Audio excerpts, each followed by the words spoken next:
Hello పిల్లలు, బాలల బొమ్మల బైబిల్ కథలకు మీకు మరొకసారి స్వాగతం. ఈరోజు మనం ఒక ధైర్యవంతుడైన వ్యక్తి గురించి, దేవునిపై ఆయనకు ఉన్న గొప్ప నమ్మకం గురించి తెలుసుకుందాం. ఈ కథ పేరు సింహాల గుహలో దానియేలు. వినడానికి సిద్ధంగా ఉన్నారా? అయితే కథలోకి వెళ్దామా? చాలా కాలం క్రితం దర్యావేషు అనే ఒక రాజు రాజ్యాన్ని పరిపాలిస్తున్నప్పుడు దానియేలు అనే తెలివైన మరియు నిజాయితీపరుడైన వ్యక్తి ఆయన మంత్రులలో ఒకడుగా ఉండేవాడు. దానియేలు దేవుణ్ణి చాలా ప్రేమించేవాడు. తన పనిని కూడా అతి శ్రద్ధగా చేసేవాడు. కాబట్టి రాజుకు దానియేలంటే చాలా ఇష్టం. ఇది చూసి సహజంగానే మిగిలిన మంత్రులకు దానియేలు పట్ల అసూయ కలిగింది. ఇది సహజమే కదా.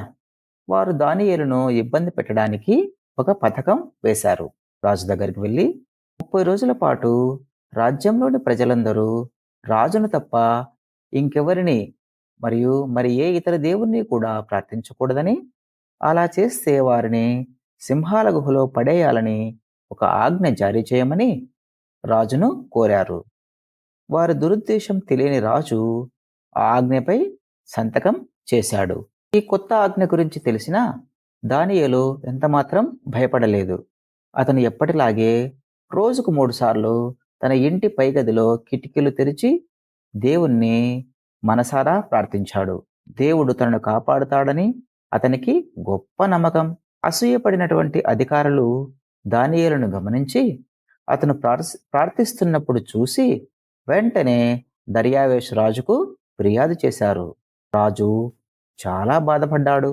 దానియేలును కాపాడాలని అతను ఎంత ప్రయత్నించినా తన ఆజ్ఞను మాత్రం మార్చలేకపోయాడు. చివరకు దానియేలును సింహాల గుహలో పడేశారు.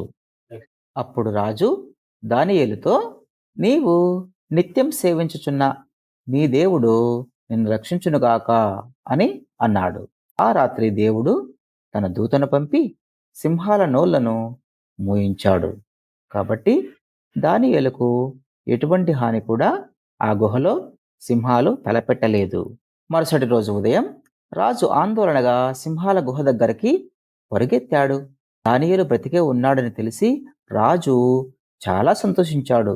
నా రాజా, దేవుడు తన దూతను పంపి సింహాల నోలను మూయించాడు. నాకు ఎటువంటి హాని కూడా జరగలేదు అని దానియేలు దర్యావేషు రాజుతో చెప్పాడు. అప్పుడు రాజు దానియేలును గుహ నుండి బయటకు తీయించాడు. దానియేలుకు ఎటువంటి గాయాలు లేవు.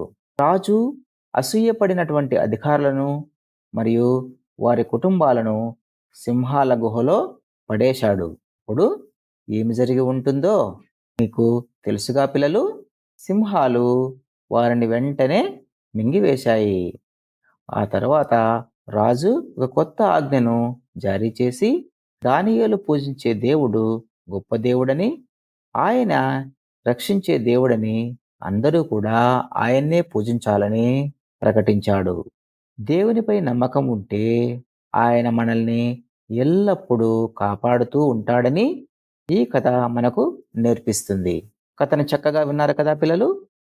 మరి మరొక మంచి కథతో ఇంకొక వీడియోలో మిమ్మల్ని కలుస్తాను.